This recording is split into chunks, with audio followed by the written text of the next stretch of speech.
एक छोटं गाव होतं. त्या गावात एक लाकूड तोड्या राहत होता. एके दिवशी तो दुपारी लाकूड तोडण्यासाठी जंगलात जातो. नदीजवळ एक मोठे झाड होते. तो ते झाड तोडू लागला.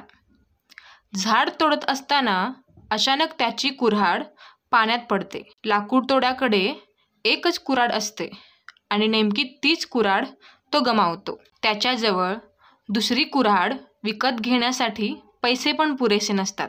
तो नदीजवळ बसतो आणि रडू लागतो. नदी म्हणजेच सरिता देवी त्याचे रडणे ऐकते. ती त्याच्यासमोर प्रकट होते आणि विचारते, काय झालं? का रडत आहेस तू बाळ? मग लाकूड तोड्या सरिता देवीला म्हणतो, माझी कुऱ्हाड नदीमध्ये पडली आणि ती एकच कुऱ्हाड आहे माझ्याकडे.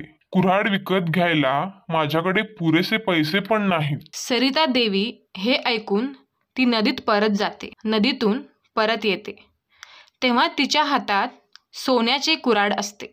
सरिता देवी त्याला विचारते, ही तुझी कुऱ्हाड आहे का? मग लाकूड तोड्या नम्रपणे म्हणतो, देवी, ही माझी कुऱ्हाड नाही. पुन्हा सरिता देवी नदीत परत जाते आणि नदीतून चांदीची कुऱ्हाड लाकूड तोड्याला दाखवते आणि विचारते, ही तुझी कुऱ्हाड आहे का? लाकूड तोड्या पुन्हा नम्रपणे म्हणतो, देवी, ही माझी कुऱ्हाड नाही. देवी पुन्हा नदीमध्ये जाते आणि लोखंडाची कुऱ्हाड दाखवते आणि विचारते, ही तुझी कुऱ्हाड आहे का? मग लाकूड तोड्या म्हणतो, होय, हीच माझी कुऱ्हाड आहे माता. सरिता देवीला लाकूड तोड्याचं प्रामाणिकपणा आवडतो आणि ती म्हणते, बाळा, तुझा हा प्रामाणिकपणा मला आवडला.